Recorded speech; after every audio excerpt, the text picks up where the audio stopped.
ଏଥିରେ ପ୍ରଥମେ କ'ଣ ପଡ଼ିଲା? ଏଥିରେ ତ ଫୁଟଣ ଫୁଟିଆ ହେଇକି ମାଛ ପଡ଼ିଲା, ମାଛ ପଡ଼ିକି ପତ୍ର କୋବି ଆଳୁ ଟମାଟୋ ସବୁ ପଡ଼ିଲା, ତାପରେ ମସଲା ମସଲି ପଡ଼ିକିରି ଛିଞ୍ଚେଡ଼ା ହବ ଆଉ।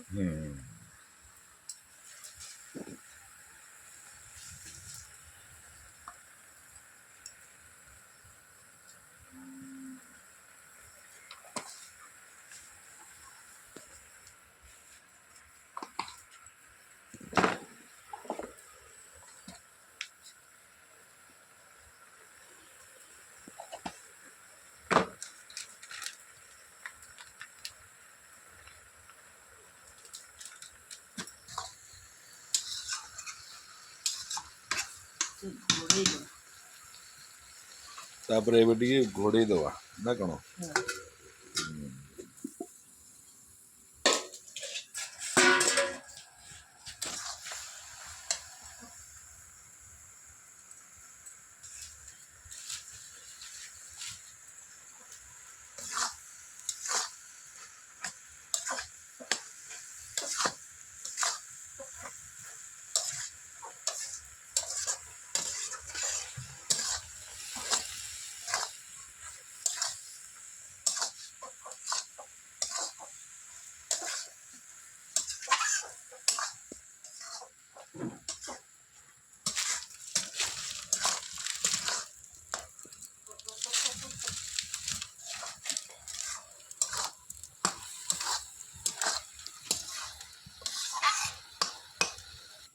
କଖାରୁ ଫୁଲ କୋଉଠୁ ଆସିଲା? କଖାରୁ ଫୁଲ ଆମ ବାଡ଼ିରୁ। ଭଗବାନ ଦେଖନ୍ତୁ, କଖାରୁ ଫୁଲ ବର୍ତ୍ତମାନ ବଛା ଚାଲିଲା।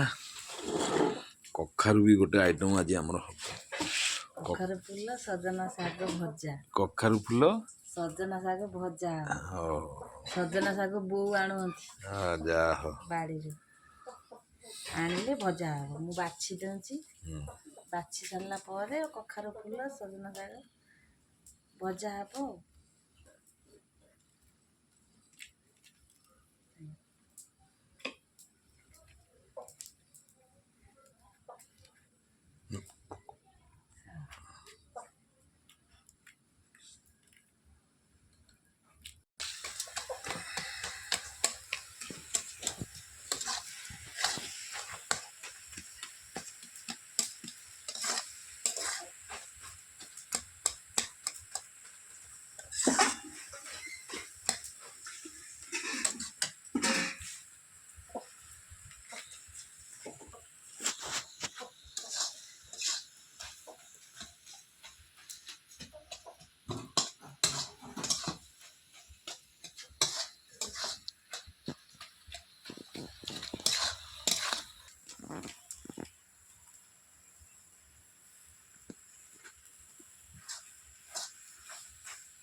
ଭଗବାନ ଦେଖନ୍ତୁ, ଗୋଟେ ବୋଉ ଆମର ଆଣିଛି ସଜନା ଶାଗ।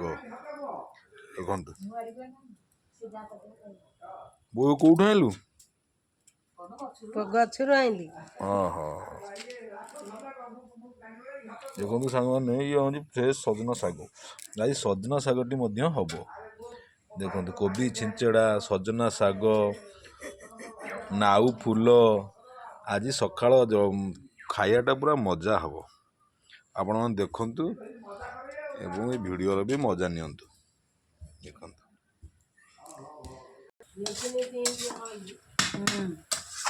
ପେଣ୍ଠି ପେଣ୍ଠି ହେଇକି ହେଲେ ଯାଇକି ହବ, ଏମିତି ଗୋଟିକିଆ ଗୋଟିକିଆ ହବନି। ଛିଞ୍ଚେଡ଼ାଟା ବୋଧେ ହେଇଗଲାଣି। ପାଣି ମରିନି, ପାଣି ଆଉ ଟିକେ ମରିବ ନା?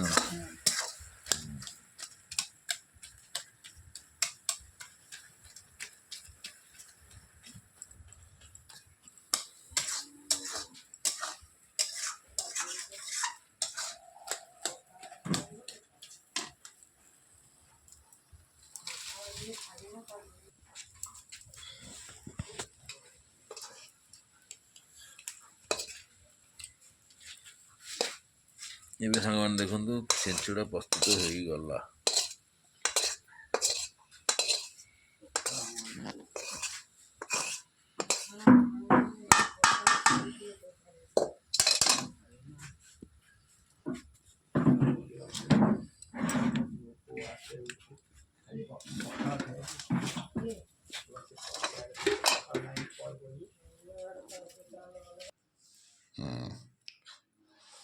କେମିତି ଲାଗୁଛି? ଟେଷ୍ଟି ହେଇଛି। ତାପରେ ଭଲ ଲାଗିଲେ ଲାଇକ୍ କରିବେ, ସେୟାର କରିବେ, ଆଉ ଦୟାକରି ଗୋଟେ ସବସ୍କ୍ରାଇବ ବି କରିବେ।